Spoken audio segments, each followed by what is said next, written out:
This'll do it here, lads. And ladies, of course.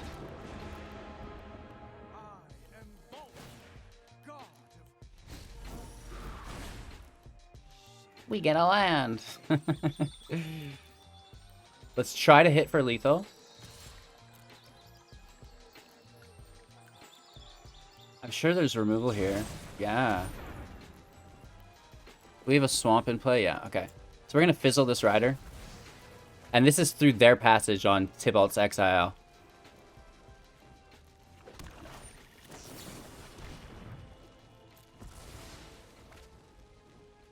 So we get a little bit more draw. We're down to 21 cards. Hey everybody, welcome back, and thanks for taking the time out of your day to watch Hello Good Game. Today we are playing with the best new meta deck in Standard. Tearing through the metagame challenge, I'm seeing multiple people with different versions of this list taking home 7 wins. I've modified it for you guys, bringing together a really well-rounded best-of-one deck to tear up that ranked ladder. Let's break it down and get into the deck list. If you find any value within the video, make sure to like it. It's a great way to help the channel for free. If you're, above that, you can do so financially on Twitch, Patreon, and our YouTube, even just by buying things through our Amazon link as well.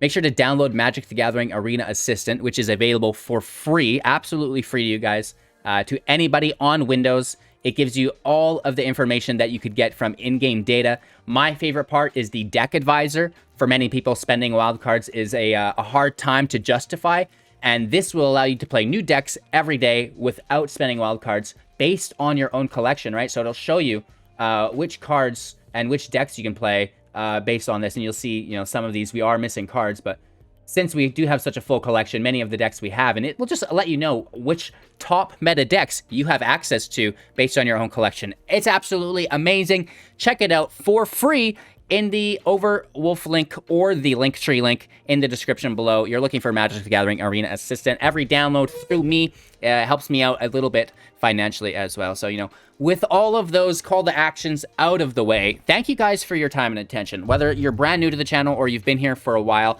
I appreciate each individual second that you choose to spend here with me today. John's Sacrifice. We talked about how it's tearing it up through the metagame challenge. It's doing very well for me in the Diamond ladder. We break into Diamond 2 and are progressing through that relatively easily. This is a best-of-one modified deck. There is no sideboard. Jund refers to the color combination of red, black, and green. It does have an average converted mana cost of 2.6, so it's faster than you would expect it to be for the amount of 3 and 4 drops in the deck, but it's just because we have so many 1 drops to really help bring that curve down. We're sitting at a nice balance of 21 creatures and 14 non-creatures, 25 land, so there should be no problem dropping a land every single turn. We have Jegantha, the Wellspring, as our companion to start the deck out. Whenever we have a creature as the companion, we have to follow a deck building rule of that specific companion.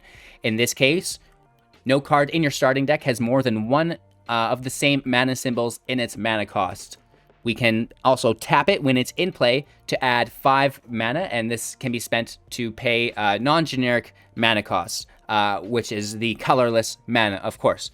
So Jegantha can do a lot of really cool things, and this is off topic, but I've actually been thinking of maybe a Jegantha Prismatic Bridge style deck, because, there's your mana for it, right? So, you could do some Gruul ramp into Jegantha. Jegantha brings the bridge in play. Who knows? We'll see as we continue to progress down that jank, avenue as well. So it's a 5/5, right? We can pay 3 to bring it from our sideboard into our hand, which is really good. We can do that always with our companions. Let's break down some of the 1-drops now. 4 copies of Claim the Firstborn, sorcery speed, gain control of target creature with converted mana cost 3 or less until the end of turn. Untap that creature, it gains haste until the end of turn. We'll come full circle with these synergies once we're done through the list, because it's a lot we're going to be bouncing around too much. Moving on, we've got 4 copies of Village Rites, instant speed. As an additional cost to cast this spell, sacrifice a creature, draw 2 cards. 2 copies of Bloodchief's Thirst at sorcery speed for 1. Again, these are all 1-drops. Destroy target creature or planeswalker with converted mana cost 2 or less. If it was kicked, you can destroy it regardless of its mana cost. Its kicker cost is 3, so it will be a total of 4 if you do decide to do that. Now into our 2 drops, we've got 2 copies of Valki, God of Lies, a 2/1. When it enters the battlefield, opponents will reveal their hand to you. Each opponent exiles a creature card they reveal this way until Valki leaves the battlefield. This makes it an amazing commander, but again, we're playing best of 1 standard today, so don't worry about that. However, this is key to foresight. Knowing what deck your opponent's playing, knowing what cards are coming your way in the following turns through sight of their hand is, something that I would pay 2 for any day of the week. Never mind getting access to one of their creatures and then, actually becoming that creature potentially by the ability of paying X to choose a creature card exiled with Valki with converted mana cost X. Valki becomes a copy of that card. Again, it will only be 1 opponent, so we're only getting 1 card. But again, we can take a card and make Valki become that card. So, maybe we get a Vorinclex and then we pay 6 mana and Valki becomes a Vorinclex. So, there is a lot of love there potentially with Valki. Not only through foresight of their hand, but playing their creatures as well. Moving on, we have 3 copies of Kroxa, Titan of Death's Hunger, a 6/6. When it enters the battlefield, sacrifice it unless it's escaped. Whenever Kroxa enters the battlefield or attacks, each opponent discards a card. Then each opponent who didn't discard a non-land card this way will lose 3 life. The escape cost to replay it back from the graveyard is 4 mana, 2 black, 2 red, plus exiling 5 other cards from our graveyard. Moving on, we have Stomp. This is our last 2-drop at instant speed as the adventure on Bonecrusher Giant. Stomp can't be prevented this turn. Damage can't be prevented this turn through Stomp. And then it also deals 2 damage to any target. The Bonecrusher Giant is our first 3-drop. It's a 4/3. Whenever Bonecrusher Giant becomes the target of a spell, it will deal 2 damage to that spell's controller. 4 copies of Woe Strider, a 3/2. When it enters play, create a 0/1 white goat token. We can sacrifice another creature at instant speed to scry 1. We can replay it from the grave via the escape for 5 mana, plus exiling 4 other cards from our graveyard. It will enter from the escape or from the grave with 2 +1/+1 counters on it, which is quite nice.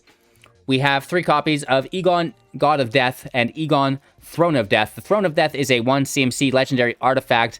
At the beginning of your upkeep, mill a card. We can also pay 3 to exile a creature card from our own graveyard to draw a card.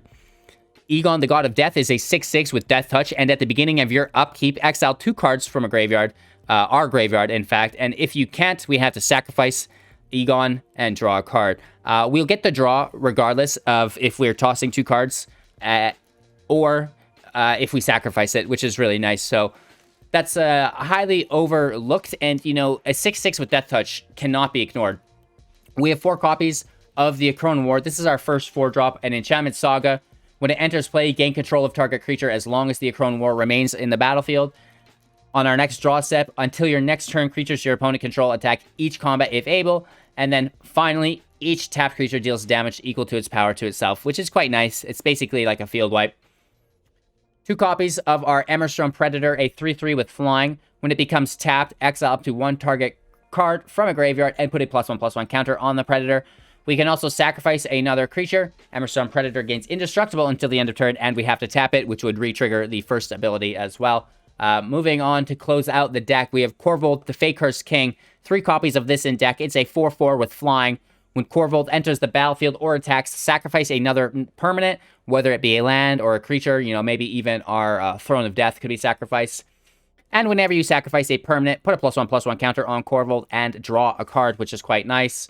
We do have 1 Castle Lochthwain. We can pay 4 to draw a card, losing life equal to the number of cards in our hand. 4 swamps, 4 mountains, a forest, 4 Bright Climb and Sear Step pathways, or Blight Step, I should call it. 4 Darkboar and Slitherboar pathways, and 4 Cage Crown pathways and Timber Crown pathways. I hate the pronunciation of some of those. 4 Fabled Passages as well. So that's the deck list. Let's break down our overall strategy and then, do our synergies and, all that. Overall strategy is to basically stay in control and oppress your opponent always. This is done through virtual card advantage and primarily in this deck through sacrificing our opponent's permanents. We have multiple sacrifice engines. Korvold can sacrifice, Immersturm Predator can sacrifice, Woe Strider can sacrifice, Village Rites can sacrifice, right? So many ways to sacrifice creatures, whether they're our own or our opponents. Next up, we have Claim the Firstborn, and that will take our opponent's creatures. we also have the Akroan War, which will take our opponent's creatures, right? So that's very, very nice. Whenever they drop something, we take it, we attack with it, get any value we can, and then we sacrifice it for our own value again. Very, very nice. Other than that, we are focusing on discarding a lot of cards. This is through the Fabled Passage. This is through the Throne of Death, right? Helping us kind of fill our graveyard with cards so we can replay Kroxa, so we can replay our Woe Strider, so we can keep Egon in play, and so we can give the Predator Indestructible. This can be done through Village Rites, mostly sacrificing our creatures, putting them into the grave, drawing even more creatures, playing them, and it's just kind of like a perpetual loop that goes on. It's better done through your opponent's creatures, but worst case scenario, you may have to do your own creatures because it's important to get that graveyard filled and start utilizing it as much as you can. So we are, getting creatures in play as fast as possible while taking control of all of our opponent's creatures, sacrificing their creatures for value, and then just kind of trying to close out the game like that. We do have the ability to play Tibalt Cosmic Imposter. This is actually a card I forgot to mention in the deck tech. We'll go over it now. 5 loyalty. As Tibalt enters the battlefield, you get an emblem with you may play cards exiled with Tibalt, and you may spend mana as though it were any color, which is really nice. So even when Tibalt leaves, you can still play those cards that were exiled with him. +2, exile the top card of each player's library, yours and your opponent's. -3, exile target artifact or creature, just hard removal.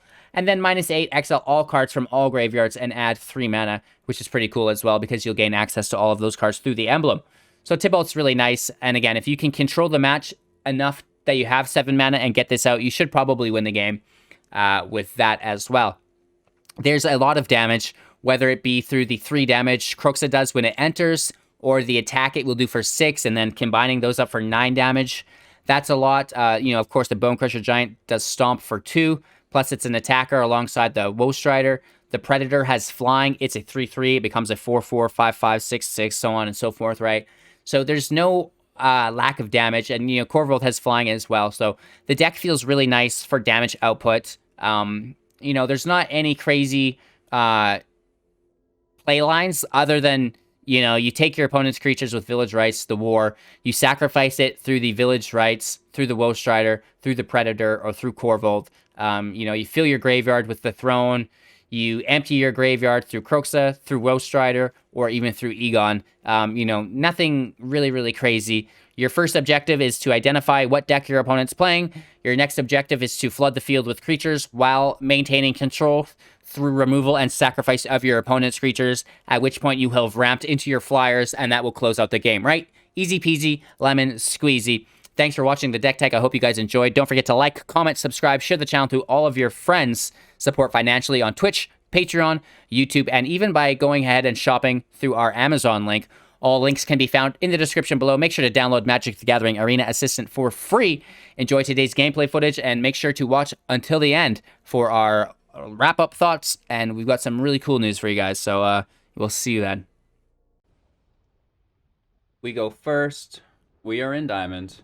We're playing with the new crazy deck that everybody's winning with. I don't know if I'm playing it a little bit wrong, but we were testing it in the play queue, and it either is like running away with it, or we're getting pummeled, which is awkward. But I think that we're finally getting a better wrap under everything. We're just gonna check in their hand with Valki. Mono white. We could take Claim the Firstborn later on. Let's fake that we're mono black so they don't know that we have Claim the Firstborn.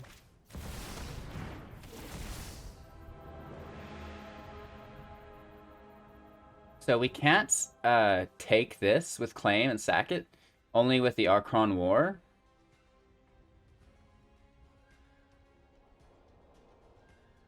And I just think like it's a better card to take, maybe. What we should have done is take the speaker and then come back for the Moth, actually. Because they'll play their speaker here.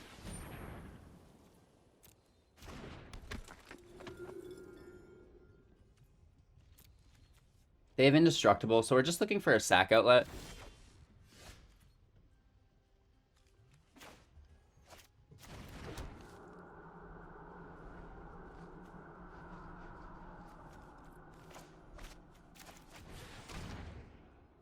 Putting the throne in play is okay.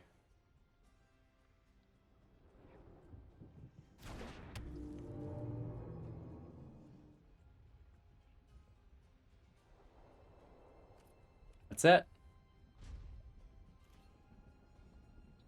So even though,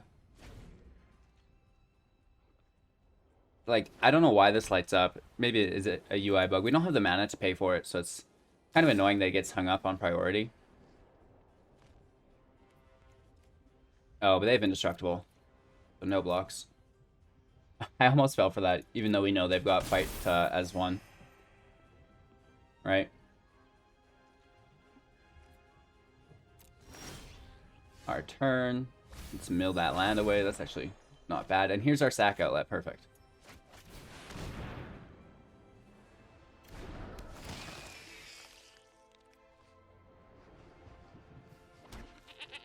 It's too bad we don't have that red land, which we milled. But, you know, whatever. We'll get there. We can just get it next turn as well. We should be okay.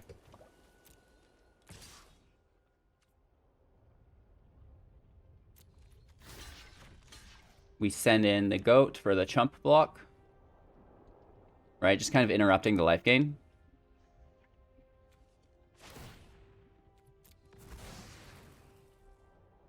Taking ours.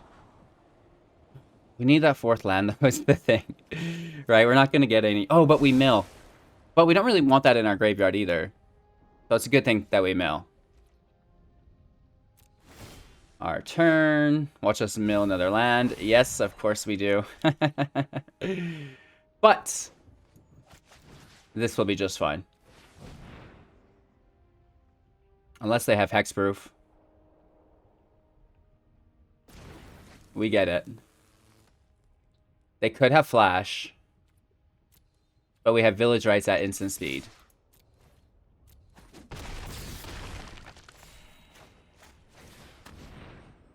Let's sack their speaker. Still no land, LOL.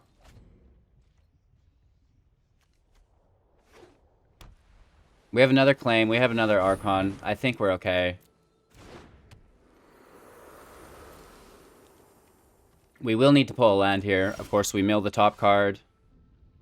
Oh my gosh. We're getting... Okay, we get it. We get it. I was gonna say, we're kind of shooting ourselves in the foot here. We'll take a green source. Or we take second red for Kroxa. For now. Right?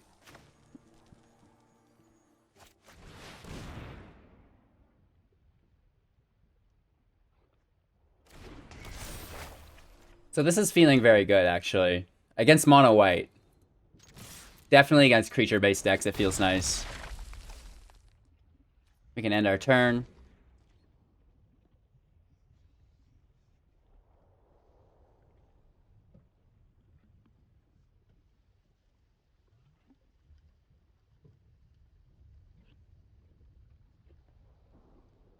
Two cards that we don't know about. Fight as one is kind of irrelevant without a creature.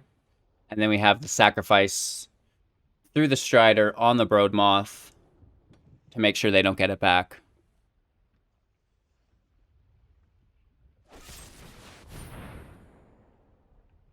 Okay, so we're gonna sack it right now. We just threw our green mana away, so Korvold has to go. And we do lose quite a bit here. Very nice. Another speaker, you dog. Okay, which we could take and then sack again, and then, you know, they're out of cards. So a very hard matchup for them, and we get our first win. Nice. So, you know, it's potentially there, but I just don't see it working. I'm going to toss this hand. This looks much better.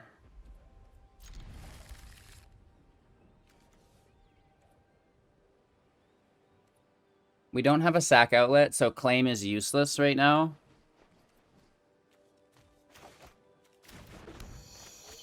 We'll get our throne in play on turn 1, which is, you know, as good as it gets for turn 1 play here.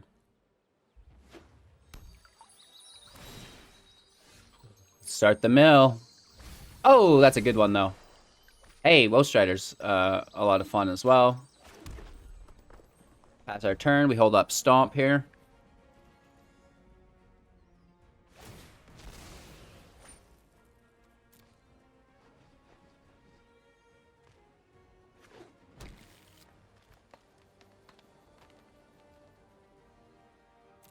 End our turn.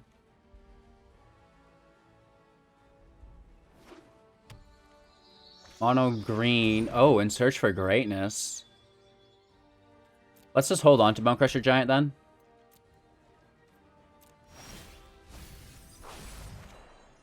That's nice.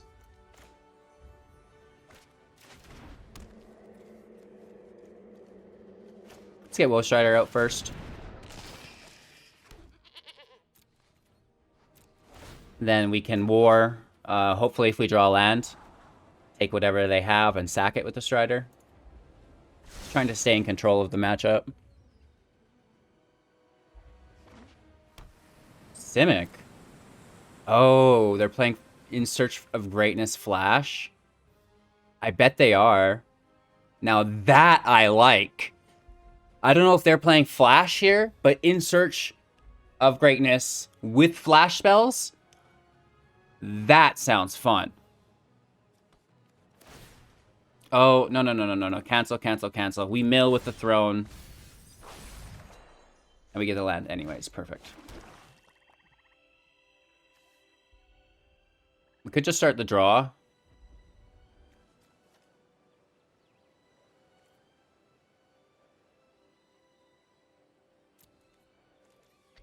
Let's try to pull out this flash. Not there. And I want to hold up the 2 mana. Let's end our turn here. They're not getting a free play, I guess. Because there was no flash in play. Interesting.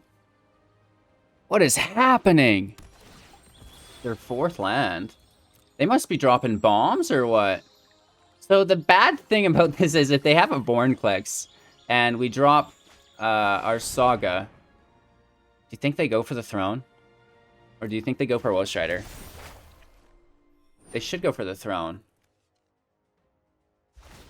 Let's take our draw. Land, okay.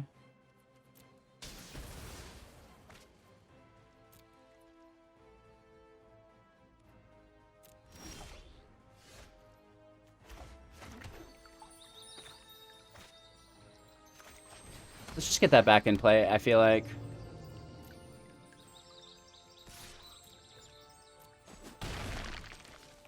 They're gonna get a 5-drop for free.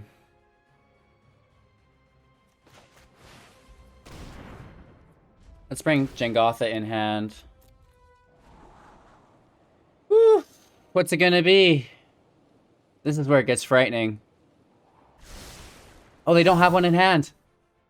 Oh my gosh. Okay.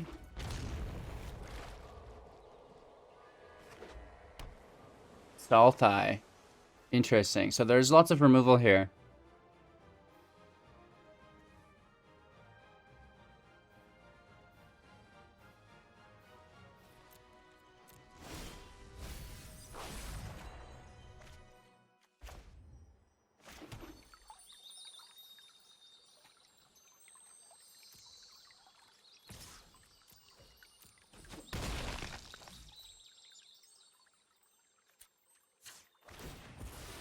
Take another red source here.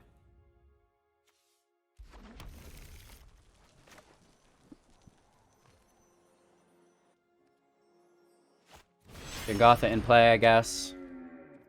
End our turn. They get a free 5-drop or scry? Looks like a scry. Scry to the bottom. This goes away, which is great. So they have to play this turn or on my turn with flash.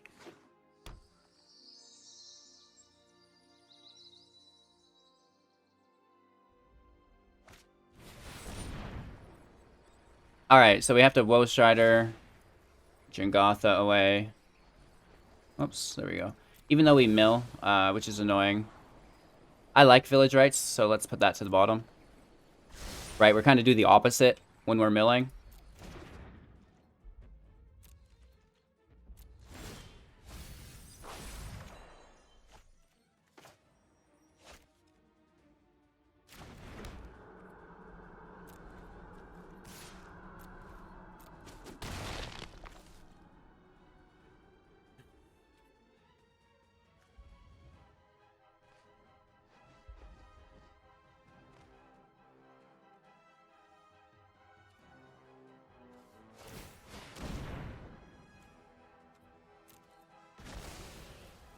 Pick our draw.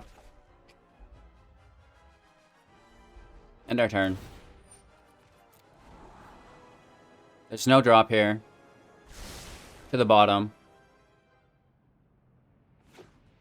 More lands. Lands active within the world tree. Tibalt in play. Shoot. Beg. Won't help, but it amuses me. Dead. To another realm, I suppose. And away you go. Land goes, that's good. A new Woe Strider right back. They're tapped. Woe Strider in play.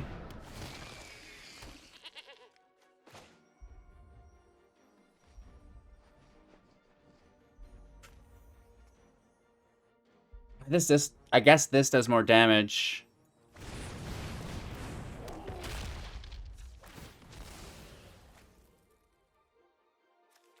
We grab a mountain. Claim our giant. Take 2 damage, that's fine. Hit for 4.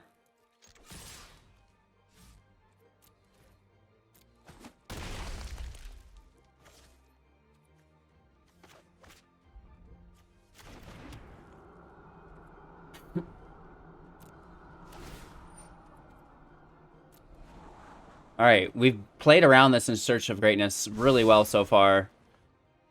Tibalt got a Woe Strider. And we're just sitting on a grab. We also have the draw. Which, you know, we do have the one more. Oh no.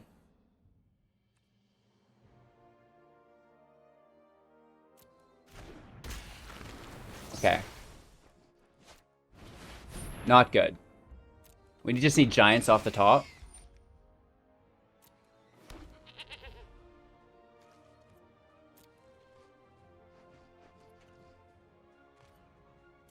We're in full control.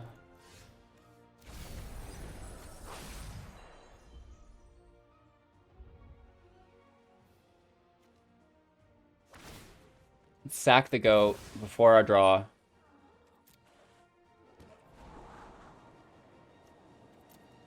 Korvold can't get the counters. But it does have flying to kill them. If they don't kill Korvold. But it only hits for 4. We only need to hit for 4.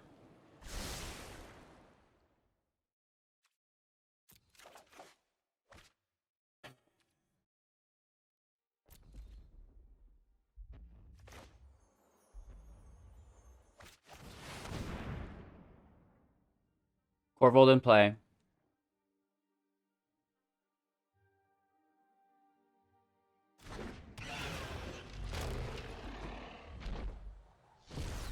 I mean, it really doesn't matter. Should we leave the goat and just take a land, probably?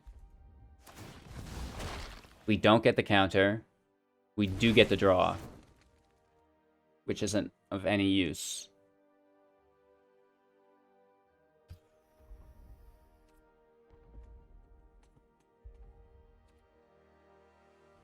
We could take another draw.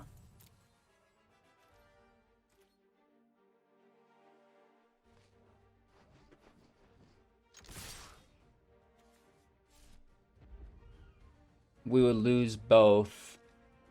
They would lose one. If we stay back, we can defend and kill Vorinclex, so no attacks. End our turn, we'll take the draw. Right? They get a free 7-drop. No, okay. I was gonna say.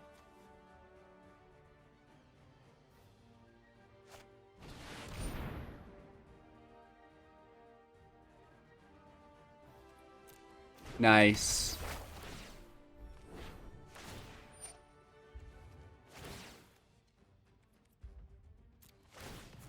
We get the draw here. We could have sacked the goat for another draw, I guess.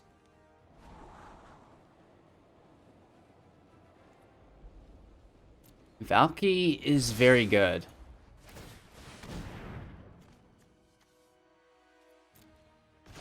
Let's get that right in our hand.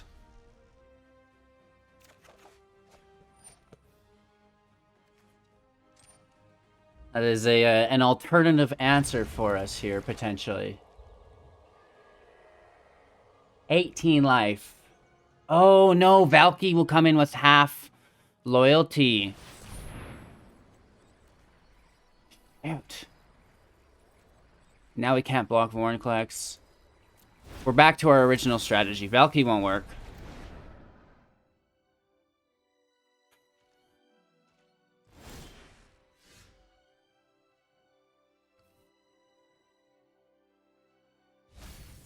Mill the land, that's fine.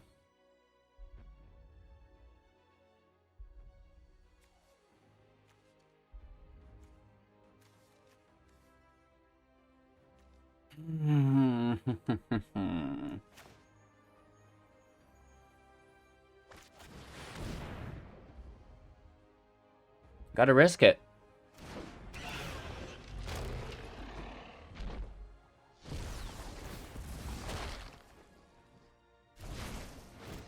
Ooh. Now that's interesting.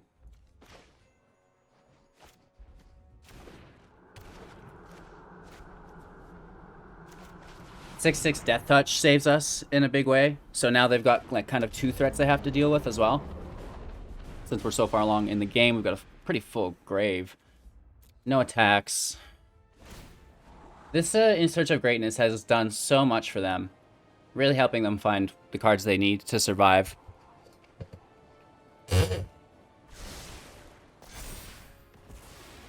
They also have Death Touch here. Uh-oh. 2 cards in hand. They must be close to the World Tree, are they not? So they kill our guy. Mill land. Exile 2 cards. Get rid of the lands. We draw Village Rites.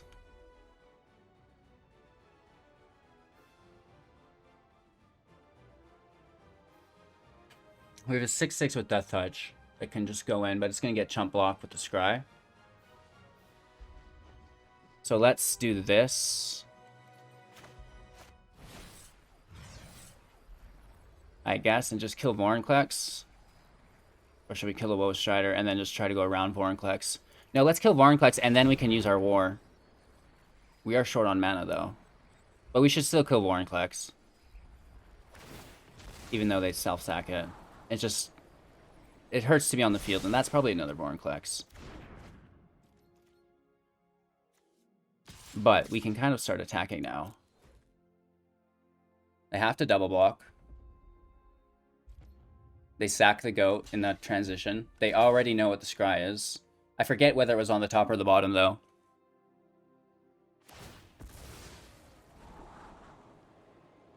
The bottom.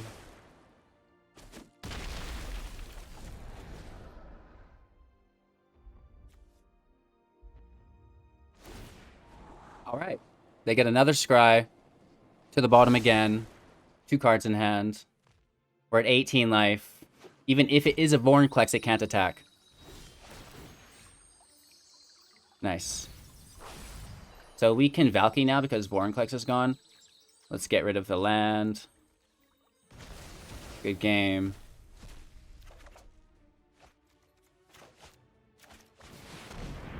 This'll do it here, lads. And ladies, of course. I am Volk, god of... We get a land. Let's try to hit for lethal. I'm sure there's removal here. Yeah. We have a swamp in play? Yeah, okay. So we're going to fizzle this rider. And this is through their passage on Tybalt's Exile.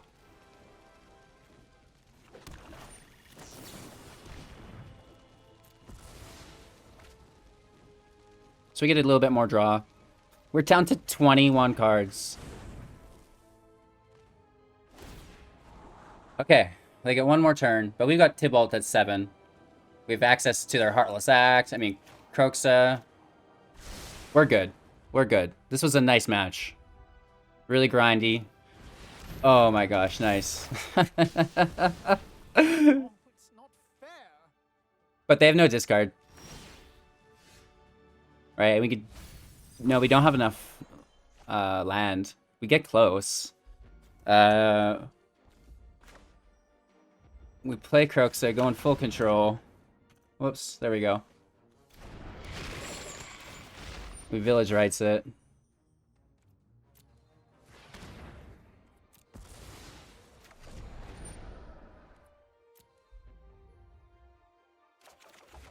Out of full control.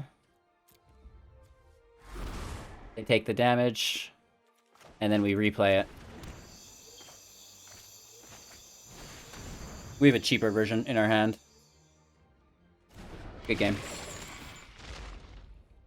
Very, very nice. Wow. Feeling good so far. That's Diamond 2 for us. Nice. One step closer. Going first. Hand's a little awkward, but you beggars can't be choosers. So let's get after it. Turn 2, turn 3, turn 5, turn 4, turn 5. Let's see how it plays out. Uh-oh. We don't really have anything to deal with any of this yet. Mono White could get us here. A bad opening hand. Let's see how it pans out for us, though. You know, we can't get too pessimistic off the start. Let's hold strong and stay positive. The best matchup we've ever had. So they're debating on the discard there. They want to stay at 27 life is the thing. So they don't throw a land, even though they should have normally thrown a land and taken damage. But it's kind of different with this deck, right? Oh, nice. Nice, nice, nice, nice, nice. A gulp. Deep breaths.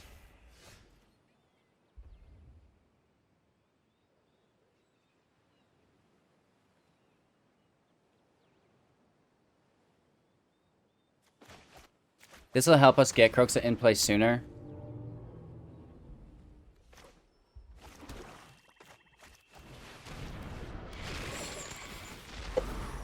It's not enough. Like, it's so easy just to discard because you draw every turn, right? It's like no consequence, really, to discard.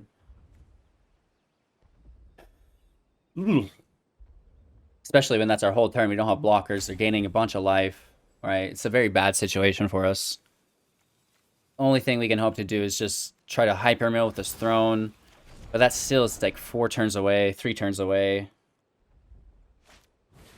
Oh my god. Oh my god. I don't know. We're tapped out. I don't know why they don't attack with that. I wish we had a sacrifice outlet because that would be good.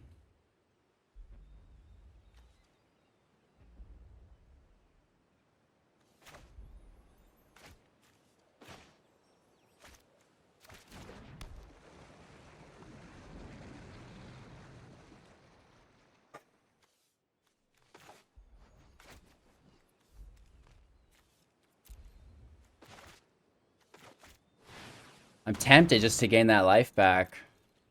And it will just give us a turn. But I need that sack outlet so we don't just waste it. Indestructible doesn't protect it, though. It's only the protection. Technically, the longer that we wait, the bigger hit we get. Unless they chump block with the dog. That's a 6, though. We have to do it or we lose.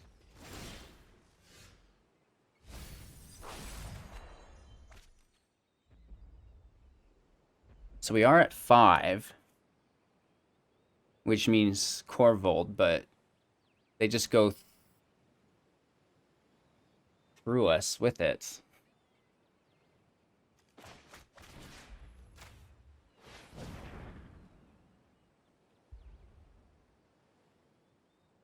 So if they were smart, they would just chump block with the Savior, so I don't gain life.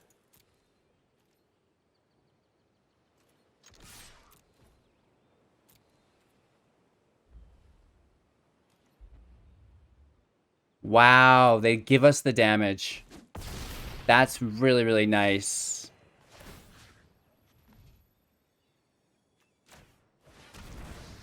We sacrifice it onto itself.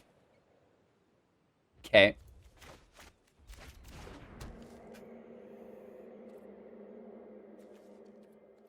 We're close. We're really, really close. 12 life. Oh, they get another Alset out. Nice.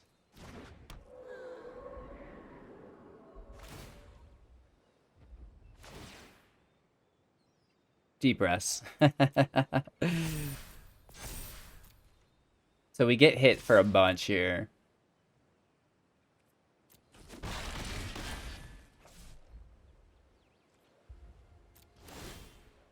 And they can just give protection to go right through us.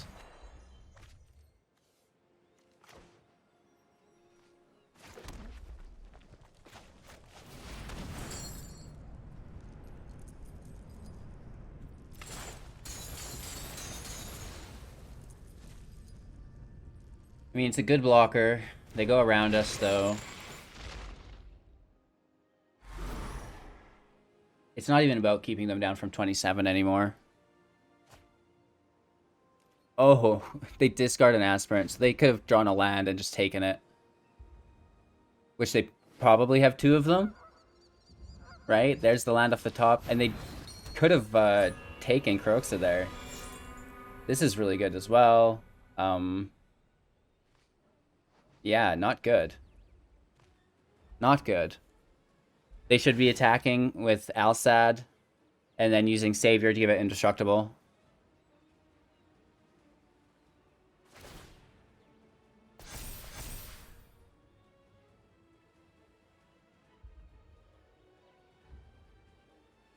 They don't attack. That's so interesting.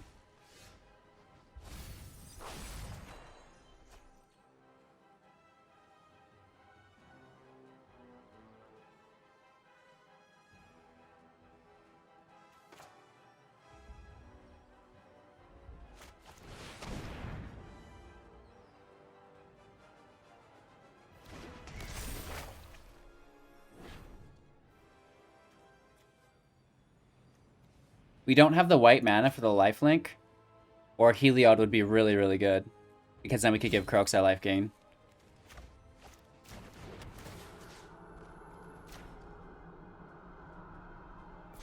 And then we can Jegantha sacrifice the Luminarch.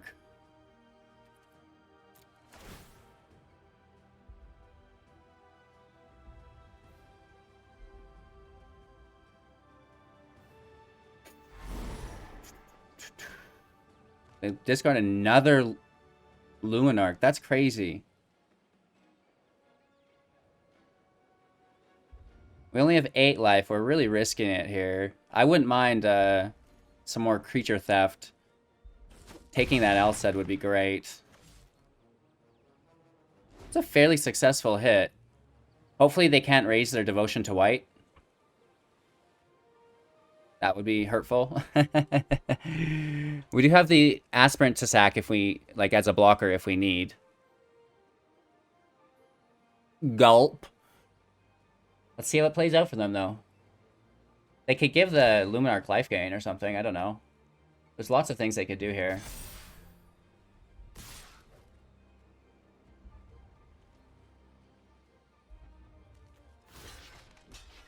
We just take that trade, right?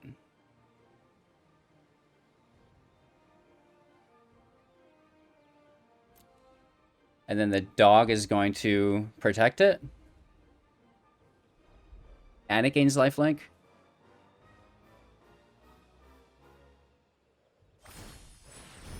No, they lose it and they just give the dog life gain. Interesting. That's so weird. They both get counters, sure. We're down to 3.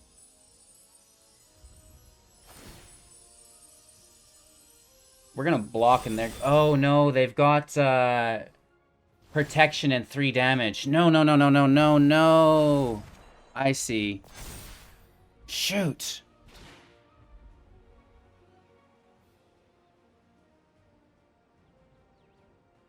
Because they all have red in common.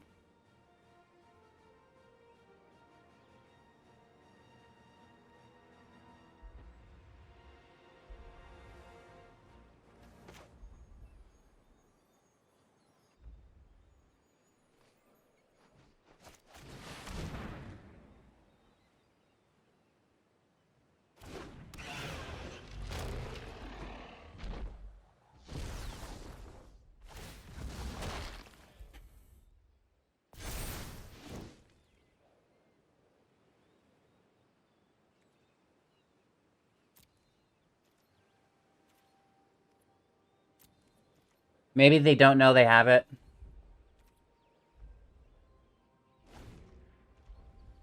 Let's see. This was a hard match from the start, and I think our opponents made multiple questionable lines. And they have lethal here as well, but we'll see. Yeah, protection from red. And then they just hit for 3.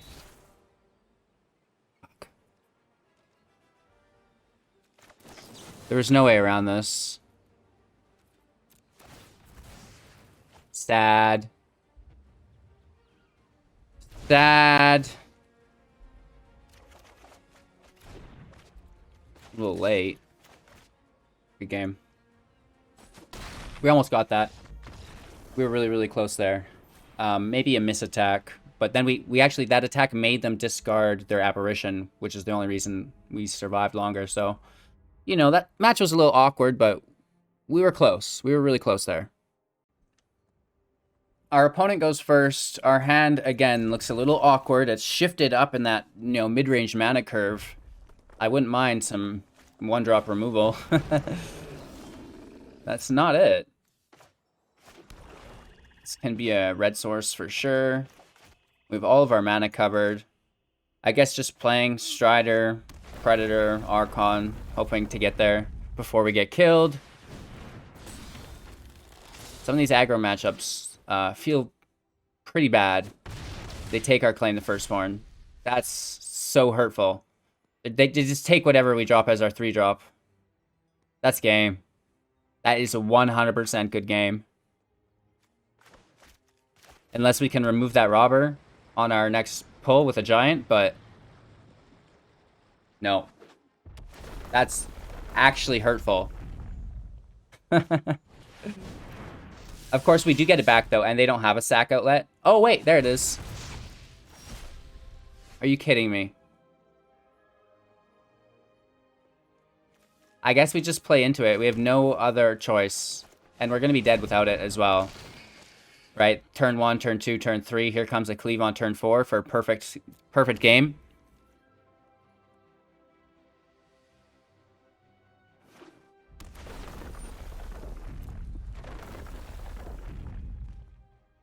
Cry.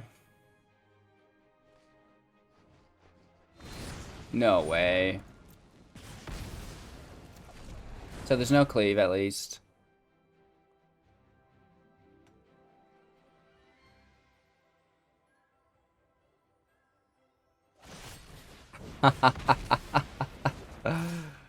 Wow, bro. Not a single thing we could do here. Good game. Alright, mono red doing mono red things. Robber of the Rich can beat any deck. Honestly, if Robber on the Rich is on the play, GG's. We go first and we have removal. No land, but It's one extreme or the other, I feel like. So let's try this extreme out for a little bit. You know, there's always more land in deck than non-land, so this is maybe the... You know, we say it's the better extreme to pursue, but is it? Bricking hurts. Oh, playing against rogues. That's just great.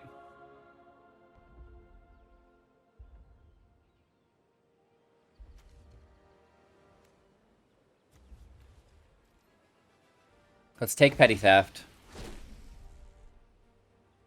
They just have these Drowning the Locks, though. Yikes.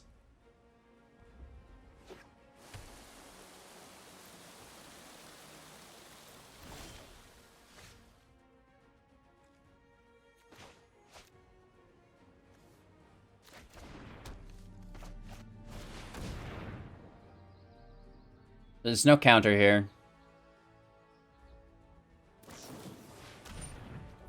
Enforcer for the mill.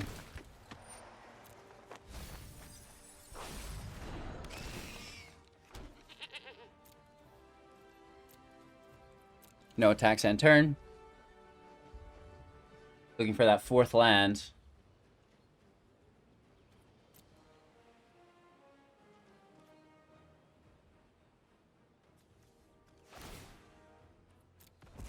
Let's make sure we get it.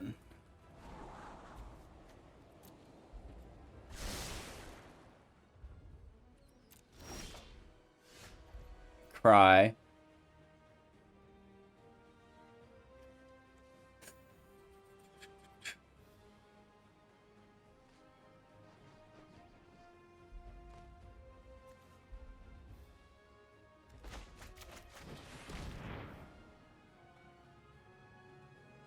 I guess Throne in play. We could have made Valki a flyer, I guess, and started hitting them, but this thing can still block it in the air. Alright, so we actually do get a counterspell out on the Throne. That's not that bad. And now we know they're tapped, so we are free to attack.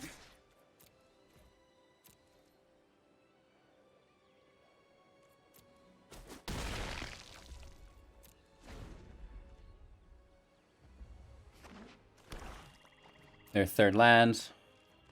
So we need to be aware of the Slitherwisp.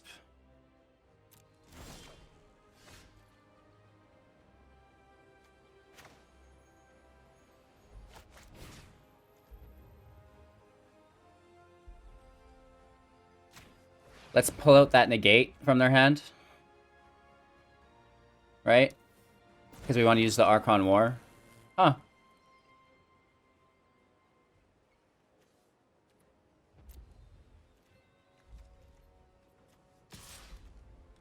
I don't really mind the 3-2. Like, to trade with that seems fine.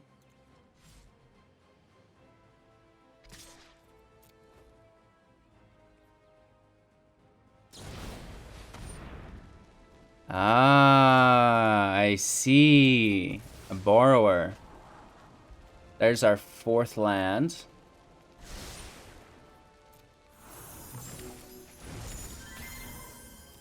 And our turn.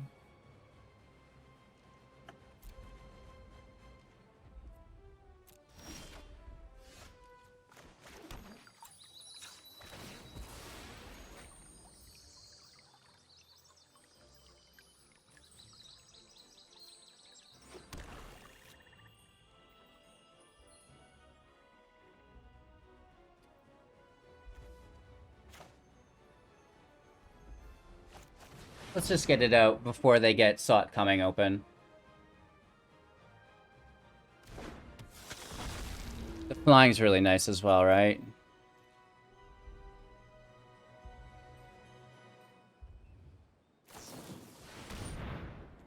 Okay, so yeah, they push in. I don't mind trading with that because it's their draw engine.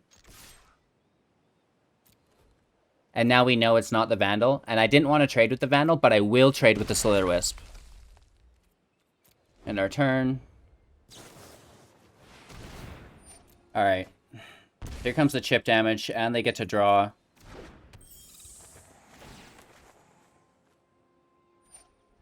Which is good for them, right? It's not bad.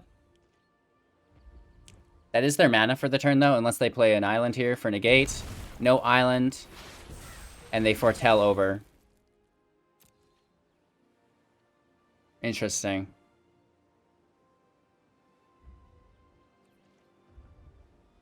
Our turn. Land and play. War. On their Wisp. And they're out of here. Okay. Cool, cool, cool, cool, cool, cool, cool, cool. Very, very nice. Getting back at it. 60% is still, to me, not bad in Diamond, in all honesty. Alright, guys. We just played against Nightmare. Now we're playing against Demon. And they're all rogue players. You guys are evil. Come on. Straight sinister. Brutal, man. You gotta do you, though. You gotta do you.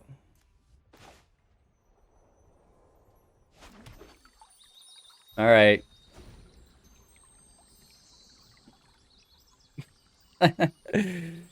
Oh my gosh. Let's get after it.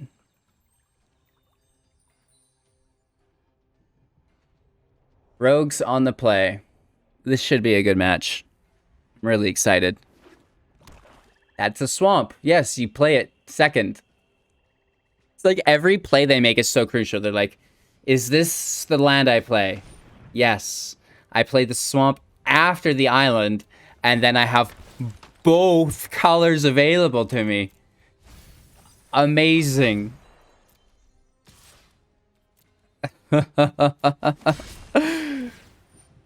I joke, you guys. It's just in all fun. We take our black source. We cry, just like, you know, so much. Just unlimited crying. I'm gonna do some Stomp-A-Lomp here, and then the Bloodchief's Thirst can take out their Thought Fizzle. I mean, Thought Thief. It's too bad the Bloodchief's Thirst isn't instant speed, or you could kind of make it fizzle or feel closer that way. I just like to kill rogues. I have this new quest. It's for 5,000 gold, and it's collect 250 rogue meat. So we're out here farming. You know, rogue meat is equal to the CMC, so we got 1 rogue meat. We're about to get 2 more rogue meat.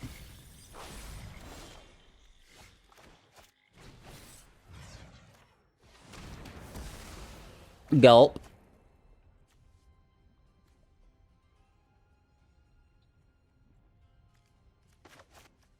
I don't really want to, like, I kind of want to drop this because they're milling us, so for us to mill is irrelevant. So let's just chill, and I do want to play this as a creature, I think. We might want to get Woe Strider in play first.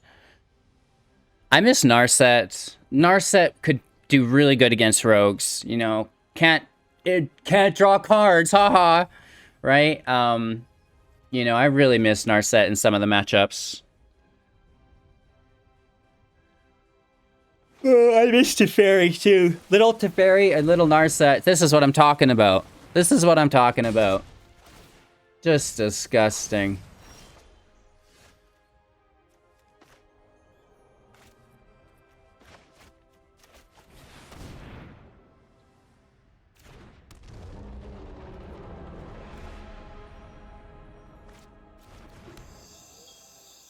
So, I'm sure they can easily remove this with one of those 15 cards in their hand. But we'll see. We'll see. Crab! Now we're talking. Get into the mill mode, baby. Korvold sucks. Oh, always with a passage on top of the crab, too. It's really the only way to go about it. And they get... you know, our firstborn, that sucks. 2 of them, actually. Gulp. That's actually how rogues will beat you, is by milling the good cards out of your library so you can't use them anymore. Oh, wow. Really going for it. Hey, Bill.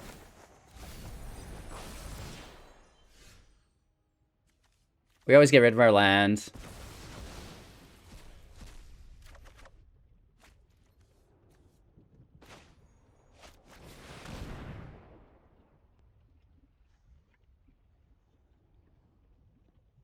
Give me the rogue, baby. Give me the rogue. Like, what are they waiting for right here? Honestly. You're just like, okay. Yeah, that's still a Soaring Thought Thief.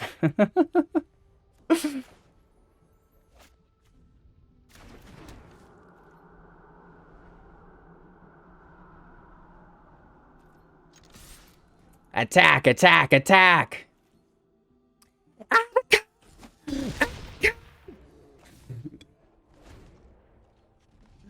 Okay, so we probably lose this turn, don't we?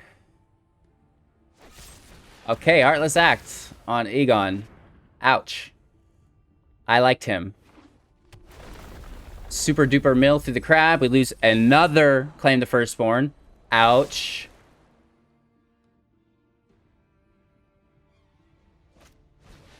Wind Robber in play.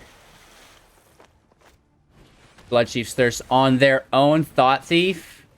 Nice. And we're almost dead. Okay.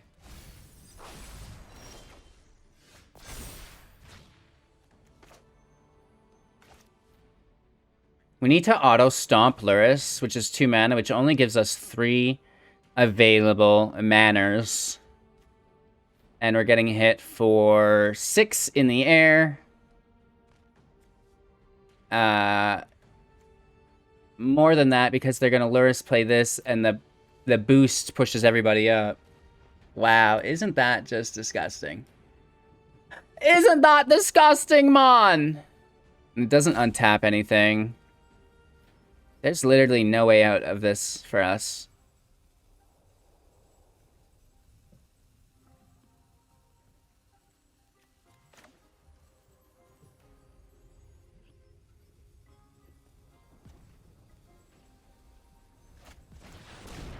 I think we die the other way. So we have to go about it this way.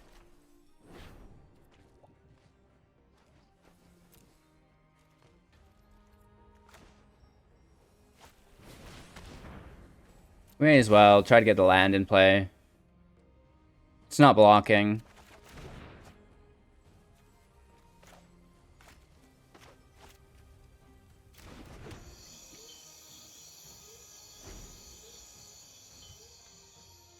Everybody attacks this turn. We get hit for a bunch of damage here.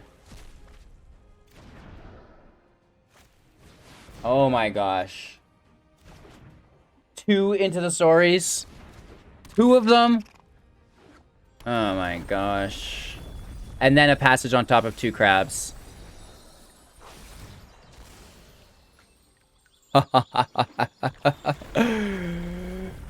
Oh my gosh. You know, we're in a good position to win, but at the same time, we've already lost.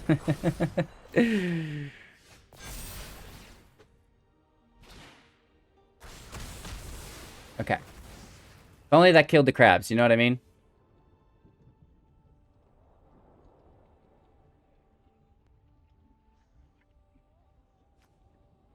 They're just gonna mill us.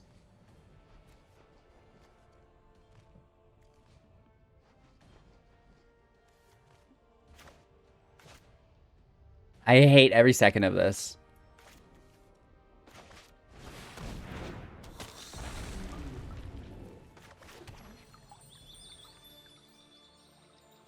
Nine cards left. I almost don't even want to pull that. We have 1 swamp. How important is it to get a 3-drop out? Not at all, because we have to kill Luris with that. Oh, man. Oh, man.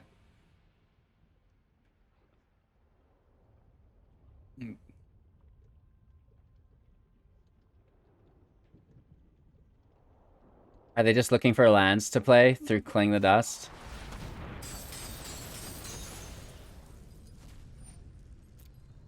And why wouldn't they... They are definitely just looking for the draw on land, LOL, because they should be taking Kroxas and stuff with Cling out of our graveyard. They don't care about their life, though.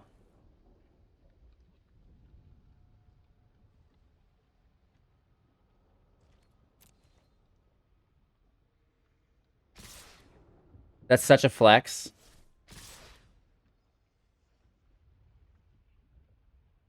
I guess we should have pushed the other creature out. I wanted to smack Lurrus in the head. It's odd that they're not going about it that way.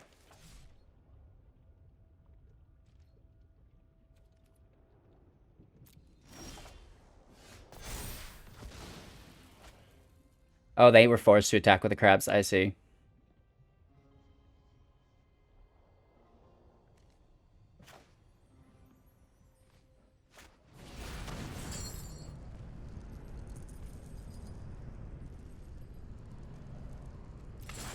Kroxa in play.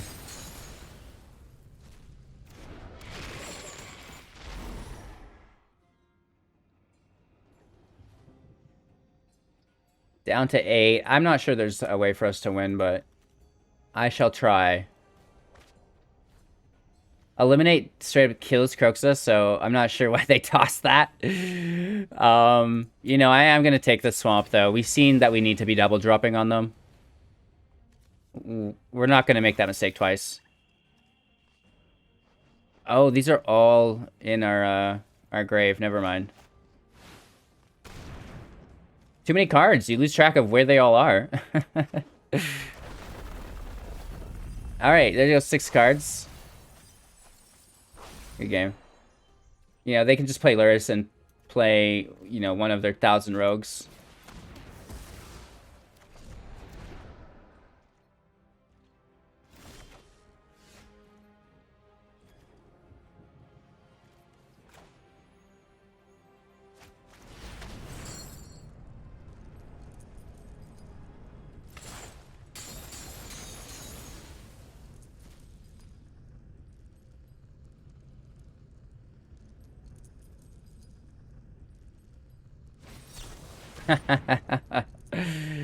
Oh, nice. We're gonna start killing crabs there. I mean, we still could, but I would draw myself to death. We may as well, since we lose anyways. Good game. Silly rogue player. Was there a single new card played? No.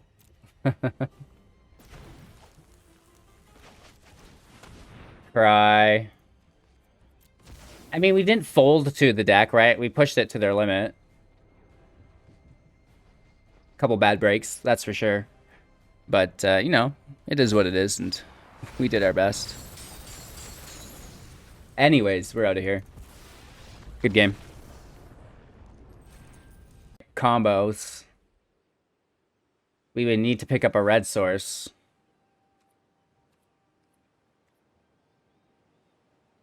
I can't keep it. This looks much better. We'll toss Korvold.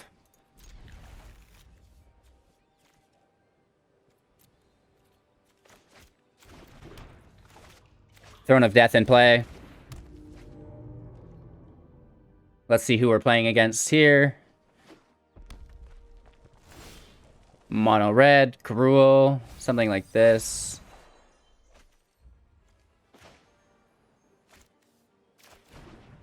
Alright. I mean, hopefully they have a creature deck. Right? If not, we're kind of screwed. The Underworld Ragehound.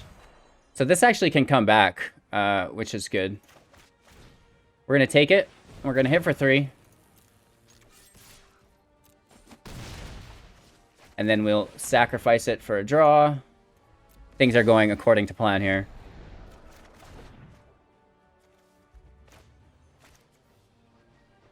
Land in play. We can get Egon in the fray soon here. Bolt Hounds. Ouch. So let's grab it with our Akroan War, I think. No, we still claim it.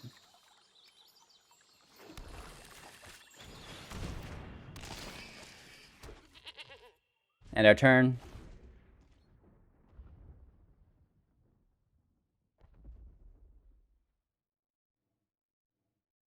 This should be fine.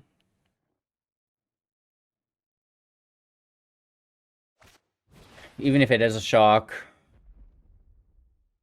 The scry here is worthless because of the throne.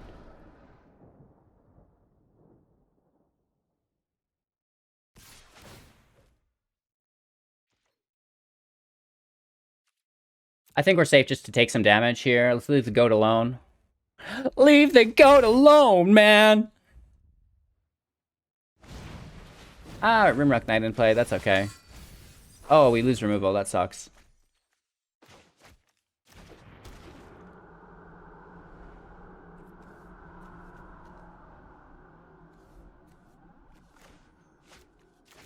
This should kind of stop them, I'm thinking.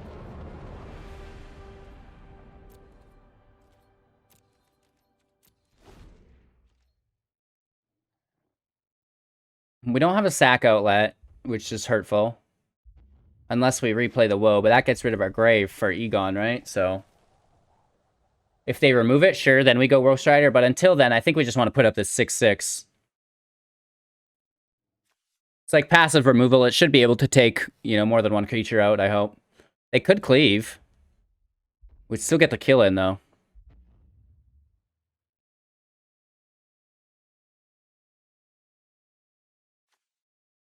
In all honesty, I might let the cleave go through and just take that creature. Do my own cleave.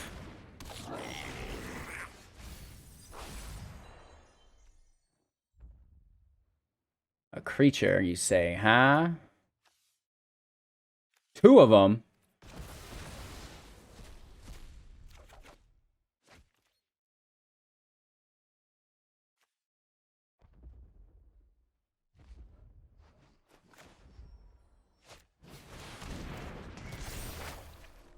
If we take a Bolt Hound...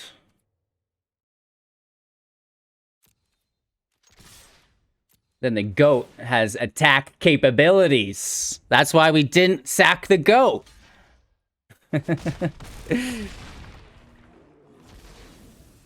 Down to 8. End our turn. It forces them to attack into our Death Touch. I mean, they do it here freely, but... it's actually relatively good damage. If they cleave... oh no. That was an oversight. I think they need lethal here, though, or we win. Yeah, good game. Unless they have a shock.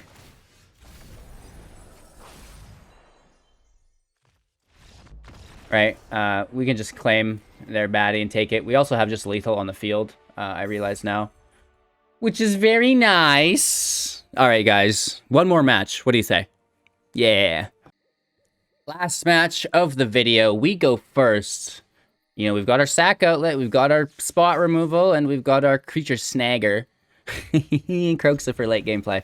Let's see how it goes. You know, Claim the Firstborn isn't okay. Somebody locked this guy up. The child is too young. Not cool, man. Not cool, man. Should we have played a swamp and pretend we're rogues? That's the meta play, is to play things to make your opponent think you're the worst deck.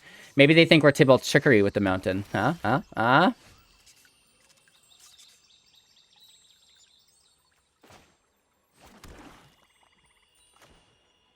Let's play Kroxa because they're playing Lurrus, so I doubt it's a creature.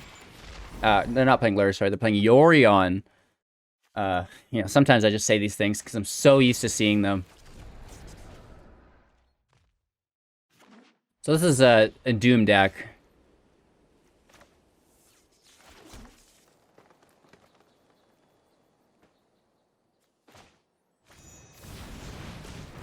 Let's flood the field. Make them remove.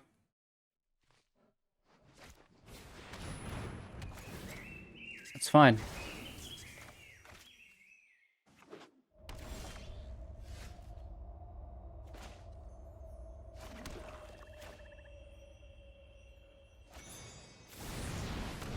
Let's push it there again.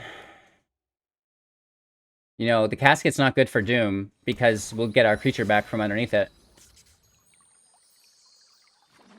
Let's see what else they have. Another casket. I'm actually kind of okay with that. Just like loading these giants in there for later, I hope. Tome in play. That's their last card. And it's now gone. And it's now gone. They get the scry, sure, to the top, so it must be tasty. Oh!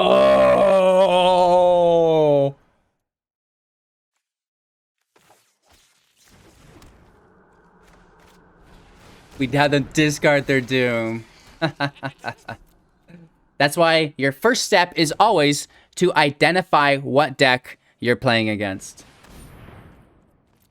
Okay, they kill our goat. We take the scry.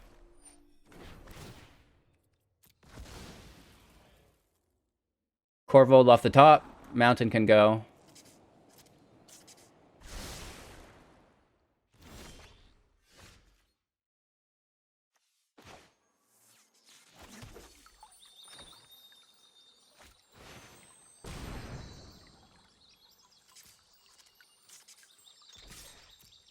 They take our Claim the Firstborn, but that's actually irrelevant in this matchup. What we need is an Akroan War to take Yorion.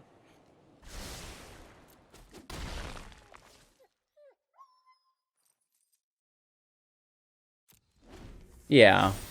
So we lose Claim, which they see already. And they knew Jegantha just got brought in. We lose our graveyard, though. That's the thing.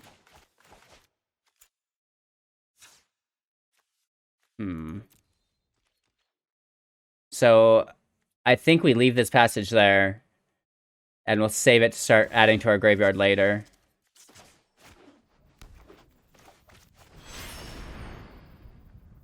Jegantha in play. We're hit for 3. You know, Jegantha rivals Yorion. Okay. Forge does damage to Woe Strider. Cool play, bro. That's respectable. That's a nice drop. They're looking for their 5th land, I guess. We lose all of this, which is heartbreaking.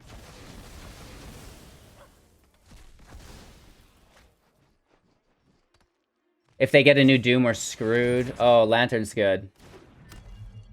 Lantern's really good.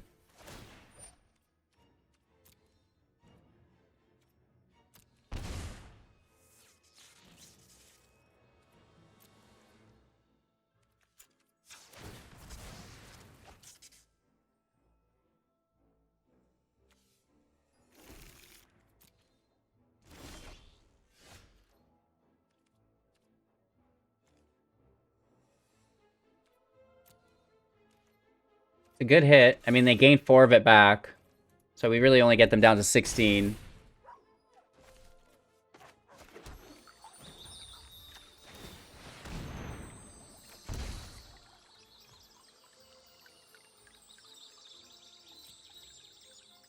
Alright, Bonecrusher Giant's not that bad.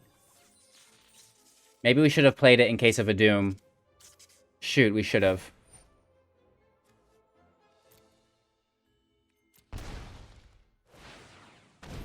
Yorion comes over. Down to 10. They have to crack that tome. There they go. Okay, now they're gaining that 4 life finally. Just the scry, no draw.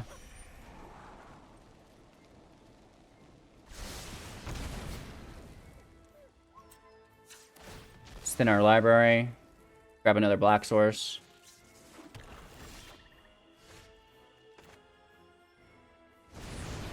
Village Rites goes out. We take our hit. We hold on to the rights in case they try to flash a giant for Jegantha.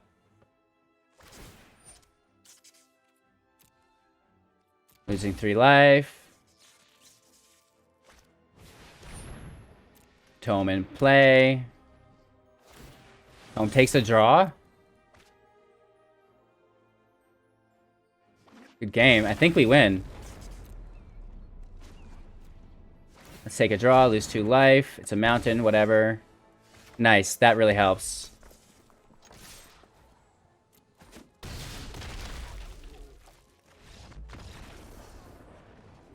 So it's a good deck. It works well. We're beating, you know, many top decks. struggles a little bit with the aggro decks in best of one, but we really just need to start prioritizing our draw hands for that low-cost early game removal. Alrighty, John Sack climbing through Diamond for us, which is really, really nice. We're in Diamond 2 progressing. This is definitely a deck that you could hit Mythic with. It's a tuned version that I've seen multiple people play within the metagame challenge, and even before then, a little bit as well. I think we went from like 2% Rakdos to 20% Rakdos overnight in the metagame, which is pretty crazy. So it just goes to show you how strong this deck is. And as people begin to really flush it out, it does give us an opportunity to begin to make a broken best of one version. And, you know, we do lose access to a couple things, but I think we've got a fairly consistent version. What do you guys think we're missing, though, as far as the best of one version goes? Does it need to have that shredded sails for artifact removal, or do we just ignore artifacts? Things like this. What do you think? Let me know in the comments below. Again, thank you all for your time and attention. Make sure to watch another video after this, and we'll see you in just a few seconds.